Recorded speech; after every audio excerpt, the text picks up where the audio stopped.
Today, we are digging into a story that is thousands of years old, literally found on clay tablets in the ancient city of Ugarit. It's this incredible epic, full of gods and kings and heroes, but it's also a deeply, deeply human story about pride, about grief, and of course, about revenge. This is the tragedy of Aqhat. So, right at the center of this whole thing is a really haunting question. How can something that's supposed to be the greatest blessing you can imagine, a gift straight from the gods, how can that twist and become the very thing that causes total devastation? Just keep that question in your head as we get into this amazing story. All right, so our story kicks off with a really good guy, King Daniel. He's a just ruler, he's devout, he's known for taking care of widows and orphans, just an all-around stand-up king. But for all his good deeds, he has this one huge sorrow in his life. He doesn't have a son, no heir to carry on his name. Now, Daniel isn't just sitting around wishing for a son. He gets to work. For 6 days straight, he performs all these sacred rites, makes offerings to the gods. His devotion is so powerful that on the 7th day, the mighty storm god Baal actually takes notice. And Baal himself goes before the head honcho, the chief god El, and pleads Daniel's case.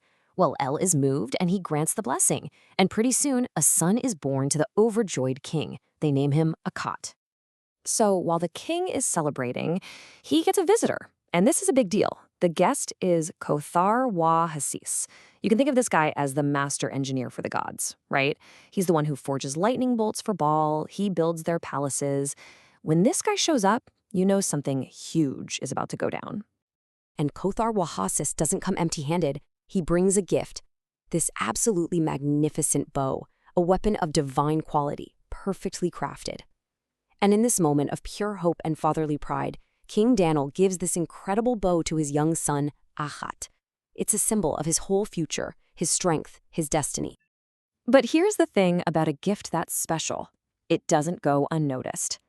The bow catches the eye of a very powerful, very fearsome goddess.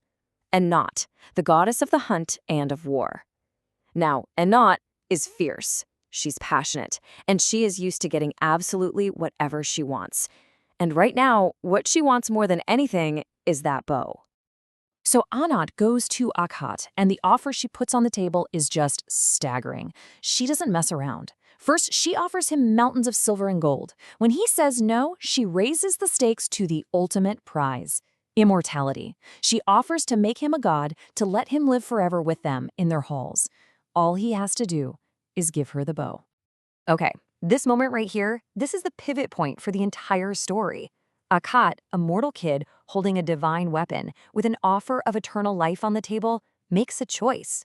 And it's not just what he says, it's how he says it. He doesn't just refuse her, he scoffs at her. He mocks a goddess. It's a level of arrogance that is it's breathtaking. He actually calls her a liar, just dismisses her promise of eternal life out of hand, and then he delivers the fatal insult.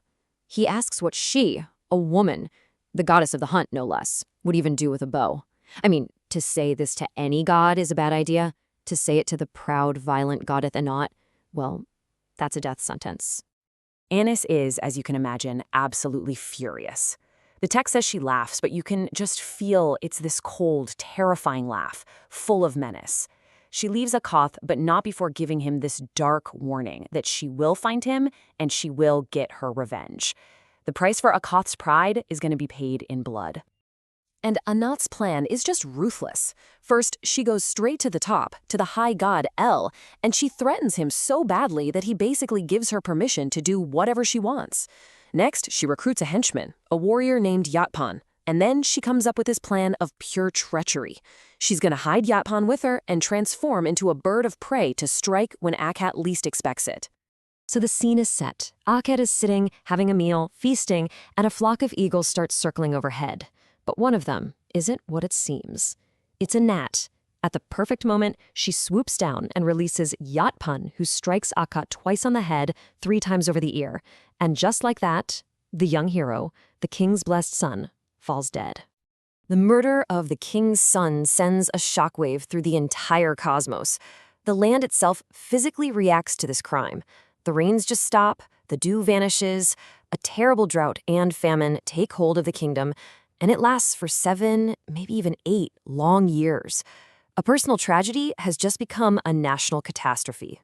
And what happens next is it's gut-wrenching. King Daniel finds out the truth, and in his grief, he curses the very elements. The rain, the clouds. He begs Baal to just knock the eagles out of the sky so he can search for his son's body.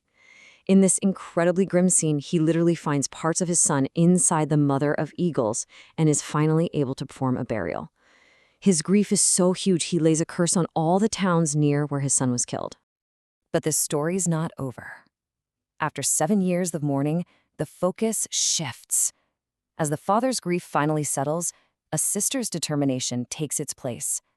Aqhat's sister, Pagahat, who's been in the background this whole time, now steps forward, ready to pick up the mantle of revenge. Palmahant doesn't just grab a sword and run out the door. She prepares herself with this solemn ritual. She asks for her father's blessing, he gives it. She purifies herself in the sea, and then she puts on the clothes of a warrior, hiding a sword beneath her robes.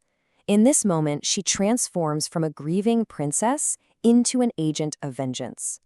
So she sets out, and she finds the camp of Yapan, her brother's killer. Now, Yapan is drunk, he's boasting about his deeds, and he sees this beautiful woman arrive and has no idea who she is. He welcomes her, offers her a drink, completely oblivious that he is pouring wine for his own executioner. And this is where the ancient clay tablets that tell this story literally break off. We're left hanging right on a knife's edge. We assume Paharet gets her revenge, but the text never confirms it. Which leaves us with the ultimate question, one that this story asks across the ages. Even if she kills him, does that fix anything? Does it bring back the rain? Does it heal her father's heart? Or does it just spin the wheel of violence one more time?